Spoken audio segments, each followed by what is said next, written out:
All right, kindergarten, today we are writing and editing our sentence. So I guess we've already written it. Today we're going to revise and edit. So we know that great writers have finger spaces. We know that great writers spell their sight words correctly. They use craftsmanship and they stretch out their sounds. We also know they have a period, a question mark, or an exclamation point. We call those punctuation at the end of their sentence. So just looking closely at my sentence here, I see that my sight words are spelled correctly. My letter I here, which is the word I as well, is capitalized. Looks pretty good. I've got some labels in my writing. I used finger spaces pretty well.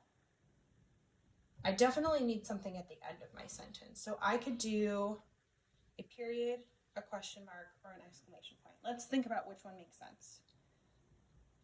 What if I were to put a question mark here? I'll just really lightly try it so that I can erase it if I need to. A question mark means this whole sentence is a question.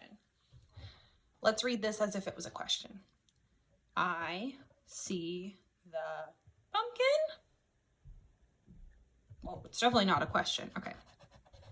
I'm not learning any new information by saying I see the pumpkin. I could make it an exclamation point. Let's try that. I see the pumpkin. Well, that's a lot of excitement. This picture does not really match being super excited or scared or frustrated or any of those big feelings that go with an exclamation point. So I think I'm going to go with the classic. Most sentences need a period. I see the pumpkin, period. Nicely done. Now I'm going to check on my craftsmanship. I added labels, so that part looks pretty good. I did color pretty carefully. I think I could have done a little bit better. There are some spaces here that have extra white space that I think I'll go back and color in. And while I'm looking at my words, something is going on with this word the. For some reason, when I wrote the word the, I made a giant E. Like it's even taller than the T, and T is a tall letter. I want to make my E look a little bit more like this one. So luckily our pencils have this tool on the end called an eraser. And I'm just going to go ahead and fix that letter E. I'm not pushing too hard with my eraser. I'd rather take a little bit extra time and do it nice and gently, because the harder I push, the more likely I am to rip the whole paper. So try to do it gently.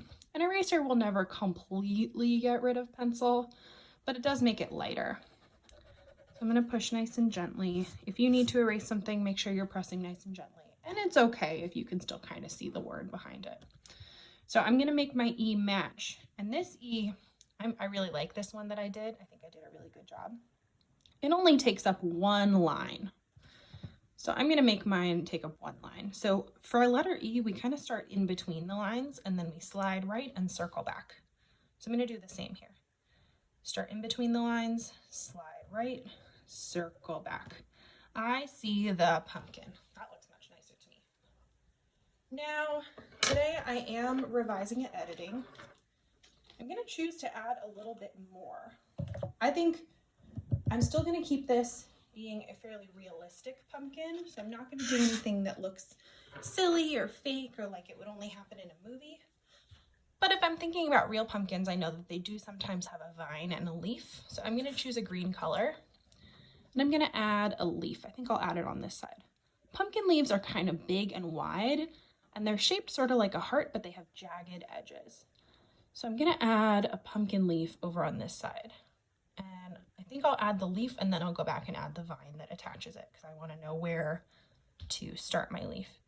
So they're sort of jagged, which means that they have these kind of edges that sort of look like a zigzag.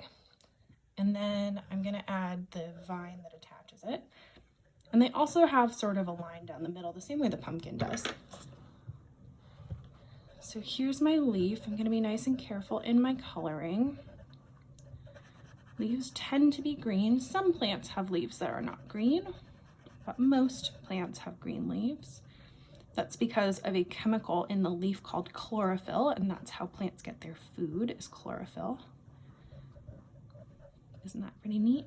Plants make their own food. Humans cannot make their own food. They can cook, but they get most of their food from plants. All right, I've got my leaf. I need to add a label. Every word must have a vowel, A-E-I-O-U. So am I gonna have an A in the word leaf? Definitely not. How about an I? Leaf. Well, it's not life. That's a whole different word. What if it's a U? Luff. That's not it. What about if it was an O? Loaf. Well, that means it's got to be an E. Leaf. Oh, okay. Leaf. There's my label. Alrighty, I'm happy with this. We are all done with our pumpkin writing. Thank you.